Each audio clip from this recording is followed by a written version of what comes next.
Good morning दोस्त, कैसे हैं आप लोग। उम्मीद करता हूँ अच्छे ही होंगे। बहुत दिन हो गए थे, आप लोग की याद आ रही थी, सोचा थोड़ा बहुत बातें हो जाए। अब तो कम्युनिकेशन का यही एक ज़रिया है, और गुरु पूर्णिमा भी था, सोचे कि थोड़ा बहुत कुछ बातें बता दी जाए। और आपको भी पता है कि आपसे मिलने का और आपको बहुत सिखाना तो बहुत कुछ चाहता था, लेकिन समय इतना कम मिला और लॉकडाउन की वजह से क्लासेस चल नहीं पाई, इसलिए हम बता नहीं पाए। तो हम सोचे आज कुछ गुरु पूर्णिमा का अवसर है और एक बहुत ही ज़रूरी बात आपको हम बता दें, शायद ही कहीं पता चले या शायद कोई बताता हो। देखो बच्चे, एक चीज़ें हमेशा याद रखना। हमें पता है आप लोग स्टूडेंट हो, कमी हमेशा होती है। उस कमी को दूर करने के लिए एक बात ज़रूर याद रखो कि एक अच्छा प्रवक्ता होने के लिए एक अच्छा श्रोता होना बहुत ज़रूरी है। आपको कोई अगर कोई चीज़ सिखाता है तो आपके मन में ये ज़रूर आता है कि यार ये मुझे क्यों सिखा रहा है, मैं इससे ज़्यादा जानता हूँ। ये गलतफहमी आप अपने मन से निकाल दीजिए, ठीक है।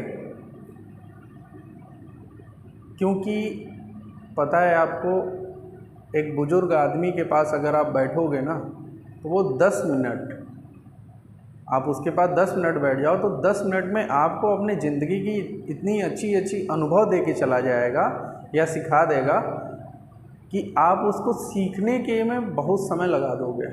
वैसे ही एक अच्छे व्यक्ति के पास, एक पढ़े लिखे इंसान के पास आप 2-4-10 मिनट बैठो, समय दो।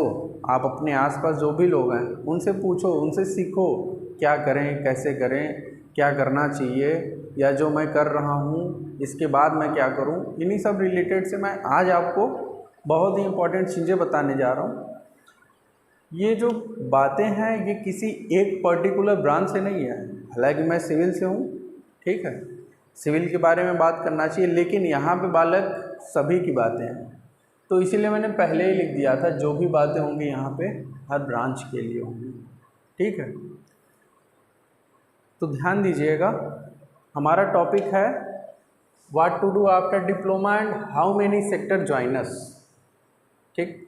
डिप्लोमा करने के बाद क्या करें और कितने सेक्टर में आप लोग ज्वाइन कर सकते हो। सबसे बड़ा क्वेश्चन हमारे अंदर, हमारे मन में यही रहता है कि भाई डिप्लोमा तो हमने किसी के कहने पे या अपने कहने पे हमने तो कर लिया, या घर वाले के कहने पे, ठीक है, लेकिन अब क्या करें। इसी चीज़ को सोचते सोचते क्या करते हो, 1 साल बिता देते हो।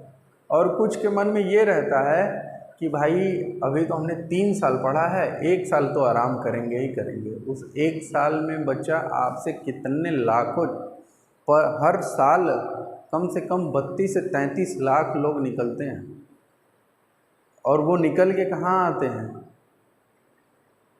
वो भी उसी जगह पे पहुँचेंगे जहाँ पे तुम जाना चाहते हो। तो उस 32-33 लाखों से लड़कों से दूर या आगे रहने के लिए आप क्यों आराम करोगे भाई। आप भी मेहनत करो, आगे निकलो, ठीक है। तो सबसे पहले यहाँ बात करते हैं कि डिप्लोमा करने के बाद सबसे बड़ा क्वेश्चन हमने बताया ना, डिप्लोमा करने के बाद लोग सोचते हैं हम क्या करें।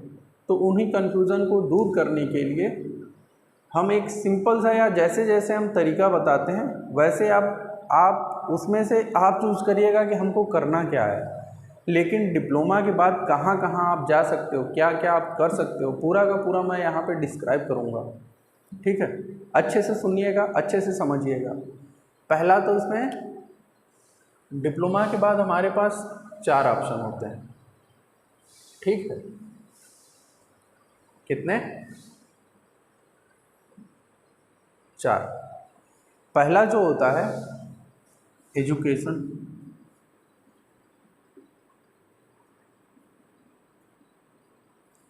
दूसरा होता है प्रिपरेशन,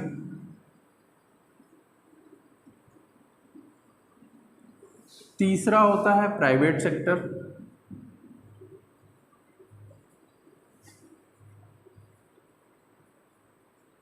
दूसरा होता है गवर्नमेंट सेक्टर। अब इस प्राइवेट सेक्टर में हर ब्रांच के लिए कौन कौन सी बड़ी बड़ी कंपनियों के बारे में बात होगी, कौन कौन सी कंपनी आती है जिसको आप ज्वाइन कर सकते हो। अब प्रिपरेशन करने के बाद गवर्नमेंट सेक्टर में कौन कौन सी जेई की वैकेंसीज आती हैं उसको आप प्रिपरेशन करके कर सकते हो। ठीक है, सबसे बड़ी बात यह है कि डिप्लोमा करने के बाद ये जो हमने सीरियल वाइज लिखा है ना, तो इसका भी कोई एक कारण है, समझ रहे हो। कारण ये है कि अब डिप्लोमा के बाद अपने आप को इन्हेंस करने के लिए, अपनी कैपेबिलिटी को बढ़ाने के लिए, अपने नॉलेज को बढ़ाने के लिए आप एजुकेशन आगे कंटिन्यू कर सकते हो। जैसे हमने कहीं भी कहोगे ना तो डिप्लोमा में मैक्सिमम प्रैक्टिकल के बारे में बात होता है, लेकिन इन्हीं प्रैक्टिकल को प्रैक्टिकल प्लस थ्योरी और उस जो नॉलेज अभी तक आप पाए हो ना उससे ब्रॉड ज़्यादा नॉलेज पाने के लिए आप अपने एजुकेशन को आगे बढ़ा सकते हो। एजुकेशंस को आगे बढ़ाने से पहले, उससे भी पहले हमें एक और ऑप्शन आता है अप्रेंटिस का, नाम सुने होंगे आप लोग। ठीक है, तो उसके बारे में भी बात कर लें।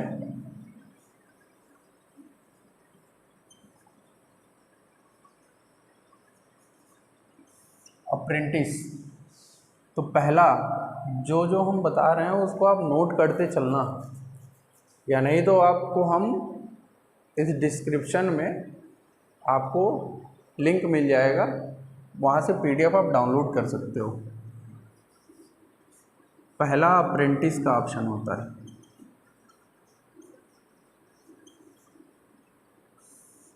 ठीक है, अप्रेंटिस आप दो जगह से कर सकते हो। पहला होता है, एक साइट है MHRDNATS.gov.in।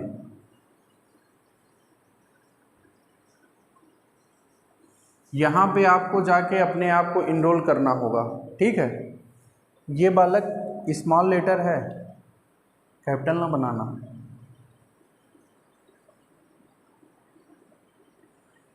MHRDNATS.gov.in, ये किसी एक के लिए नहीं है, ये सिविल के लिए नहीं है, ये सबके लिए है। पहले ही ऊपर लिख दिए हैं, जो भी बातें होंगी सभी के लिए होंगी।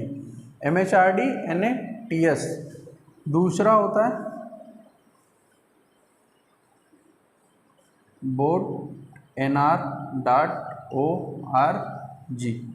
ठीक है, MHRD सब साइट पे आप जाओगे तो आपका उसमें साइनिंग लिखा होगा, सेकंड इनरोल लिखा होगा, तो आपको इनरोल करना होगा। इनरोल करने के बाद वहाँ पे काफ़ी सारे सेक्टर्स में जगह अगर खाली रहेगा तो शो करेगा, तो उसमें आप जाके फॉर्म अप्लाई करके कर सकते हो।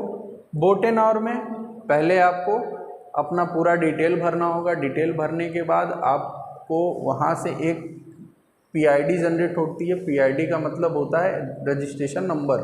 उस PID नंबर से आपको कुछ दिन बाद मैसेज आता है, और मैसेज जब आएगा आपके मोबाइल पे तो आप उसे साइनिंग करके वहाँ पे एक पेज खुल के आ जाएगा कि हाँ इस सेक्टर्स में आपके पास अपॉर्चुनिटी है, जगह खाली है, आप ज्वाइन कर सकते हो, या वहाँ जाके इंटरव्यू देके ज्वाइन कर सकते हो।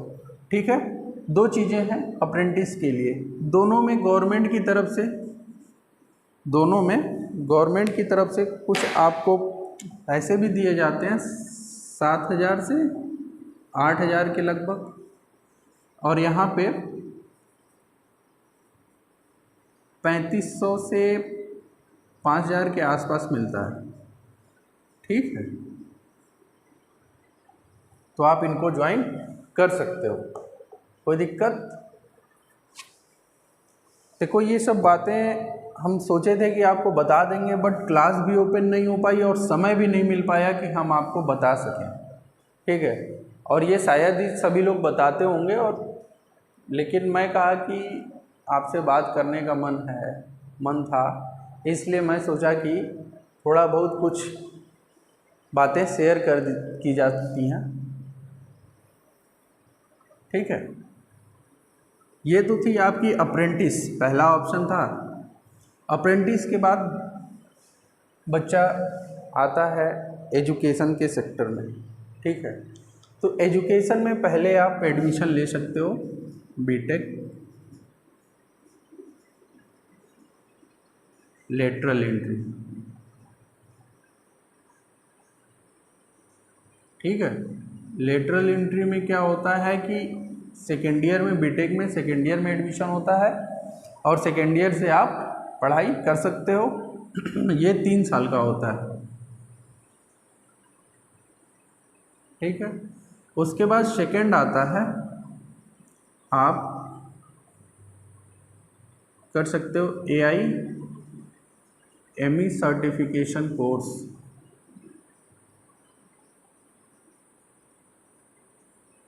ठीक है। AIME सर्टिफिकेशन कोर्स कर सकते हैं आप।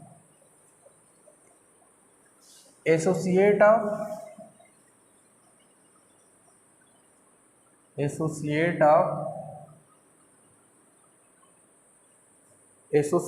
Of member of institution, member of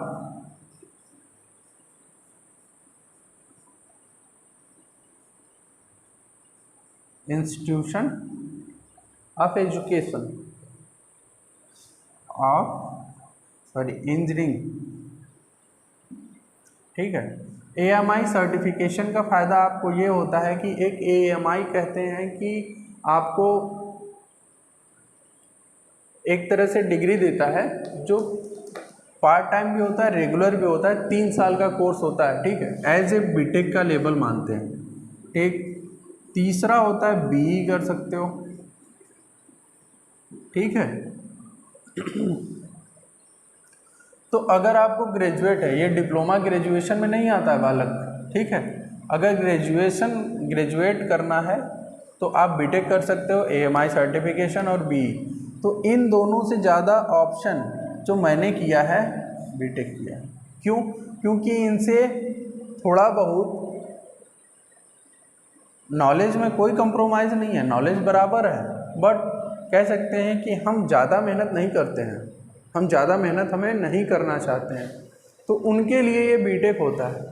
क्योंकि डिप्लोमा के बाद आप केवल और केवल JEE बन सकते हो। क्या बन सकते हो? JEE बन सकते हो।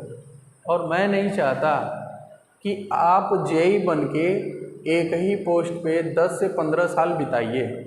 अगर डिप्लोमा के बाद आपने बीटेक कर लिया 3 साल का, तो ये 10 साल की जगह 3 साल आप JEE पोस्ट पे रहते हो और इस 3 साल के बाद आपका प्रमोट हो जाते हो किसमें?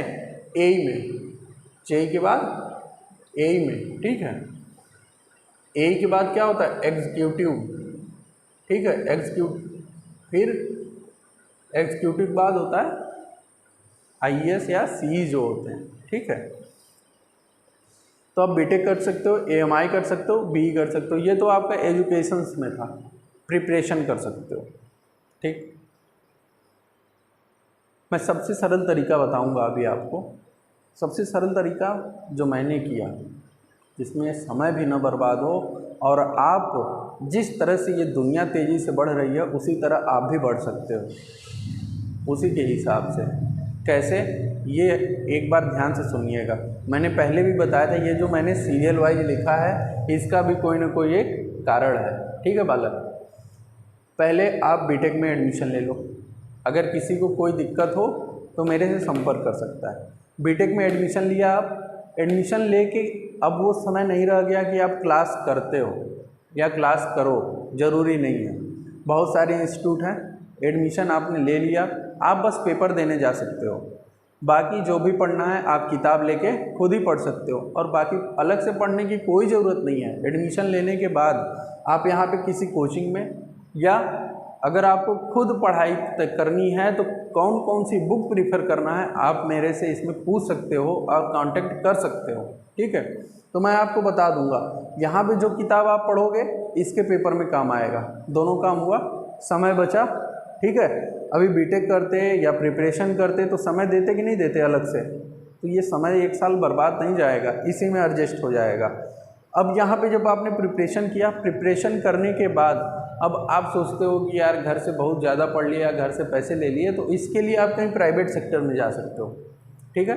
इस प्राइवेट सेक्टर में यहाँ पे आपने प्रिपरेशन किया, जो नोट्स आप बनाओगे तो इसी नोट्स को आप यहाँ पे प्राइवेट सेक्टर में जॉब करते हुए शाम को 2 से 4 घंटे या 3 घंटे दे सकते हो पर डे का, तो बहुत ही ज़्यादा सफिशिएंट है, मैं मानता हूँ। अगर 1 साल आपने यहाँ मन से दिया तो यहाँ पे प्राइवेट सेक्टर में 2 से 3 घंटे आपको बहुत समय है, ठीक है। प्राइवेट सेक्टर में तैयारी करते करते आप गवर्नमेंट सेक्टर में निकल सकते हो और अपनी लाइफ को आगे बढ़ा सकते हो, अच्छी खासी ज़िंदगी जी सकते हो, ठीक है।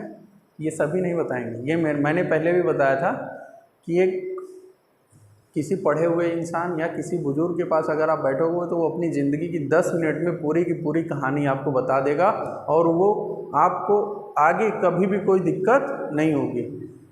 तो ये मेरा फंडा, ये मेरा तरीका था। समय बचाना है, उम्र को बचानी है, ठीक है, और दुनिया जितनी तेज़ी से आगे बढ़ रही है उतनी तेज़ी से मैं भी बढ़ूँगा, ठीक है बालक। ये था हमारा एजुकेशन सेक्टर, ये मैंने प्रिपरेशन के बारे में बताया। अब यहाँ पे मैं बात करूँगा प्राइवेट सेक्टर में सिविल की कितनी कंपनियाँ आती हैं, मैकेनिकल की कितनी आती हैं, इलेक्ट्रिकल की कितनी आती हैं। यहाँ पे गवर्नमेंट सेक्टर में कितने तीनों के आते हैं, सिविल, मैकेनिकल और इलेक्ट्रिकल, ठीक है। चलिए आइए, अभी तक हमने एजुकेशन की बात की थी, एजुकेशन के बाद हमने प्रिपरेशन की बात की थी, प्रिपरेशन के बाद हमने क्या हेडिंग था, प्राइवेट सेक्टर, उसके बाद गवर्नमेंट सेक्टर। तो अभी प्राइवेट सेक्टर की बात होती है, ठीक है। प्राइवेट सेक्टर्स में पहले आता है सिविल। सिविल्स में 2 ऑप्शन है प्राइवेट के, बड़ी बड़ी कंपनियां जो हैं उनके बारे में बात हो रही है। पहला एयरलाइन, दूसरा कंस्ट्रक्शन फर्म है, ठीक है। एयरलाइंस में इंडिगो है, स्पाइस जेट है, जेट एयरवेज, ETC। तो आपको अगर कहते हैं ना कि काम वही करिए जो आपको, आपके मन को अच्छा लगता हो, जो आप चाहते हो, उसी में आप इम्प्रूव कर सकते हो, उसी चीज़ में आप आगे बढ़ सकते हो। हमारा मन नहीं है डिफेंस में जाने का, तो हम क्यों जाएं? तो आप वहाँ बेटर कर सकते हो, नहीं कर सकते हो। तो इसलिए जहाँ पे आपको इच्छा है वहाँ पे आप जाओ, इसीलिए हमने अलग अलग ऑप्शंस भी दे रखे हैं, ठीक है। एयरलाइंस, कंस्ट्रक्शन फर्म, तो आपको जहाँ पसंद है वहाँ पे आप जा सकते हो। उस कंपनी में सबका अलग अलग काम है, आप वहाँ पे जाके अपने आप को साबित कर सकते हो कि हाँ हम भी कुछ जानते हैं, हम भी कर सकते हैं कुछ, ठीक है। तो पहला एयरलाइंस है, इंडिगो है, स्पाइस जेट है, जेट एयरवेज, ठीक। इनमें आपको कंस्ट्रक्शन जैसे एयरपोर्ट्स वगैरह जब बनते हैं तो उनमें आपको काम मिलता है। कंस्ट्रक्शन फर्म में यूनिटेक है, DLF है, JP एसोसिएट है, GMR इंफ्रास्ट्रक्चर्स है, ठीक है, मीटाज है, L&T है, टाटा, रिलायंस, ETC। ये सब कंपनियां हैं कंस्ट्रक्शन के लिए, ठीक। फिर उसके बाद जब हम मैकेनिकल की बात करते हैं तो मैकेनिकल में कौन कौन सी कंपनियां आती हैं, किस किस सेक्टर्स में आती हैं, ठीक है, तो उनके बारे में हम बात करें। जैसे एयरलाइन है, IndiGo, SpiceJet, Jet Airways, same as. Automobile में मारुति सुजुकी है, टोयोटो है, ठीक है, टाटा मोटर है, महिंद्रा है, बजाज ऑटो, इन सब में। फिर आता है मैकेनिकल इंजीनियरिंग फर्म में जो कोर का हिंदुस्तान यूनिलीवर है, ACC और वोल्टाज। सबसे बड़ी कंपनी हिंदुस्तान यूनिलीवर आती है और वोल्टाज आती है, ठीक है। इलेक्ट्रिकल जब बात करते हैं तो एयरलाइन में सेम एज, जैसे ये सब लिखे हुए हैं। फिर कम्युनिकेशंस फर्म में आते हैं, मतलब इसको जैसे टावर्स वगैरह होता है तो उसमें भी इलेक्ट्रिकल्स का काम आता है। भारत एयरटेल, ठीक, भारतीय एयरटेल, रिलायंस, आइडिया, ठीक है। इसके बाद हमारा तीसरे नंबर पे जब आता है, ठीक, तो कुछ कंप्यूटर के सेक्टर हैं उनको हम बताते हैं। कम्युनिकेशन स्किल्स का आपको पता ही है। फिर इसके बाद आता है कंप्यूटर सेक्टर्स में भी इलेक्ट्रिकल वाले और इलेक्ट्रॉनिक्स वाले जाते हैं, ठीक है। जैसे कंप्यूटर सेक्टर्स में आपको आता है TCS है, SCL है, विप्रो है, पोलारिस है, ठीक है। फिर उसके बाद 4th नंबर पे इलेक्ट्रिकल पावर फर्म है, टाटा पावर्स आता है, BSES आता है, सीमेंस आता है, L&T आता है, ठीक है। तो ये आते हैं इलेक्ट्रिकल के। प्राइवेट सेक्टर में सिविल, मैकेनिकल और इलेक्ट्रिकल। अब इसके बाद आता है हमारा गवर्नमेंट सेक्टर्स में कौन कौन सी हमारी वैकेंसीज आती हैं, किस किस तैयारी की आती हैं, कौन कौन से मतलब JEE के पोस्ट पे किस किस सेक्टर्स में निकलता है, इसको हम जानते हैं। अभी जब हमने बात किया था गवर्नमेंट सेक्टर के बारे में, तो गवर्नमेंट सेक्टर में भी 2 आ जाता है, एक सेंट्रल का, एक स्टेट का।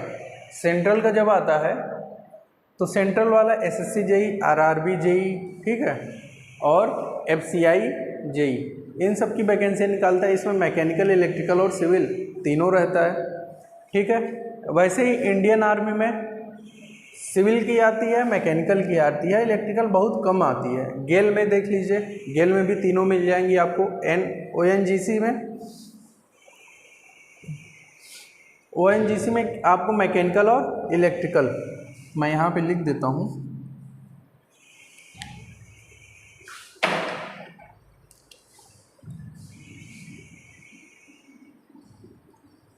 मैकेनिकल और इलेक्ट्रिकल, ठीक है। और यहाँ पे आपको कौन कौन सी मिलेंगी, यहाँ पे सिविल की मिल जाएगी और मैकेनिकल की मिल जाएगी, और इसमें सिविल, मैकेनिकल और इलेक्ट्रिकल तीनों आ जाता है।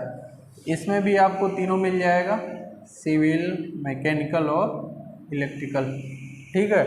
डीआरडीओ में सिविल की ज़्यादा आती है और यहाँ पे इलेक्ट्रिकल की आ जाती है, ठीक है। भेल में मिलेगा आपको तीनों, एनटीपीसी में मिलेगा, पीडब्ल्यूडी में केवल सिविल के लिए आता है, फिर बीएसएनएल में आपको मैक्सिमम मैकेनिकल और इलेक्ट्रिकल पूछा जाता है, ठीक। Irrigation civil, infrastructure development agency जो होती है सिविल और mechanical. NSSO national sample survey किसके लिए है, सिविल के लिए। आईपीपीसीएल इंडियन पेट्रोकेमिकल ये आता है मैकेनिकल, और इलेक्ट्रिकल बहुत कम होता है, ठीक है। तो ये सारी हमारी किसकी हैं, ये भी तीनों आ जाएगी, भेल में भी तीनों आ जाएगा।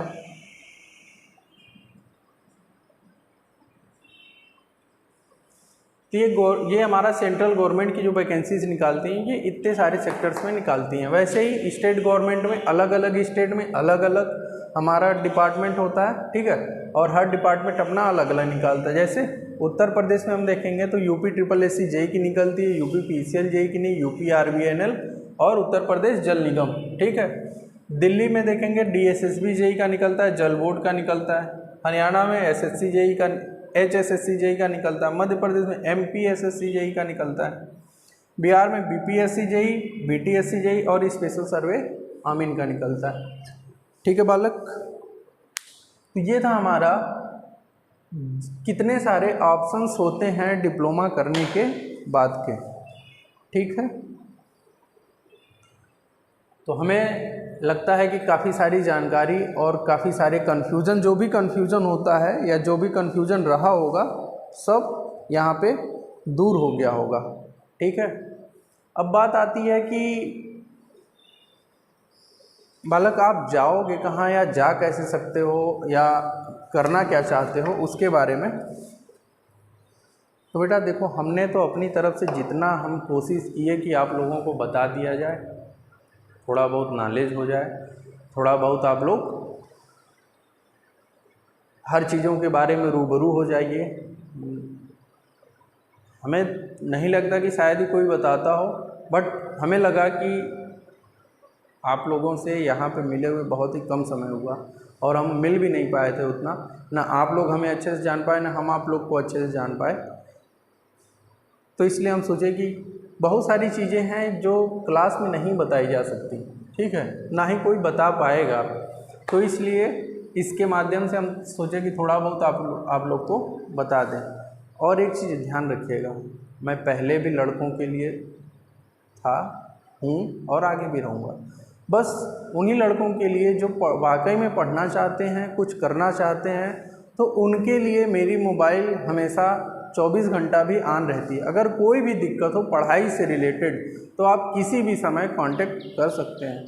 हाँ, नहीं समझ में आता है कि सर मैं आगे क्या करूं, या सर मैं बहुत स्ट्रेस में हूं, तो उन सब चीज़ों के लिए भी आप एक बार बात कर सकते हो, शायद मैं उसका हल निकाल सकूं, ठीक है। इसके लिए देखो, प्रिपरेशन कैसे करना है, कहाँ जाके करना है, किन किन किताबों से करना है आप पूछ सकते हो मेरे से, ठीक है।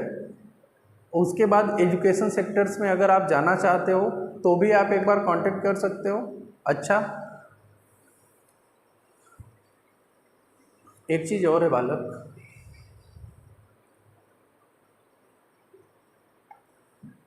अगर वाकई में कुछ सीखना चाहते हो, करना चाहते हो, इन सब चीज़ों को इन सब चीज़ों को मैं जैसे जैसे आपको बताया, जिस जिस स्टेप में बताया, मैं खुद उसी तरह से हूँ और जिंदा जागता सबूत हूँ, ठीक है। आप मेरे बारे में जानते ही होंगे, नाम अभिषेक गोस्वामी पता ही होगा। डिप्लोमा, बीटेक, एमटेक और अभी पीएचडी हमारा प्रिपेयरिंग है, ठीक है। परसुइंग है जो चल रहा है। और आपको जान के हैरानी होगी कि अभी मेरी उम्र मात्र 23 ईयर्स 10 मंथ। इस 23 ईयर्स में बालक मैंने डिप्लोमा भी किया,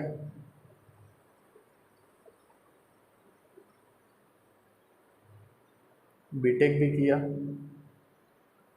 एमटेक भी किया, पीएचडी भी किया, पीएचडी अभी परसुइंग है, प्रिपरेशन भी किया। तो बालक मैं इतने सारे जगह से घूम आया हूँ, इतने सारे स्थिति से गुजर आया हूँ, इसलिए मुझे लगा कि मैं आप लोग को बता दूँ, ठीक है। समय न बर्बाद करिए जो मैंने नहीं किया। मैंने कभी भी डिप्लोमा के बाद ये नहीं कहा कि मैं 3 साल पढ़ा हूँ, थोड़ा आराम करूँ, कभी नहीं। मेरी अभी मार्कशीट नहीं आई थी डिप्लोमा की, जैसे आप लोगों की है, और मैंने बीटेक का फॉर्म डाल चुका था। जैसे इधर मार्कशीट आई वैसे मैंने एडमिशन तो मैं बीटेक में लेने वाला ही था और कॉलेज वगैरह सब देख लिया था, ठीक है। जैसे ही मार्कशीट आती है एडमिशन तुरंत ले लिया। वैसे ही जैसे ही बीटेक पार हुआ एमटेक में ले लिया और पीएचडी में ले लिया। हाई स्कूल की अभी हमारी मार्कशीट नहीं आई थी, तब तक मैंने डिप्लोमा में एडमिशन और फॉर्म भर चुका था, पता है। तो इसलिए अपने आप पता है कि ठीक है आप लोग समझदार हो, अच्छी बात है, लेकिन सामने वाले की बात को सुना करो, समझा करो। Thank you, bye, miss you all.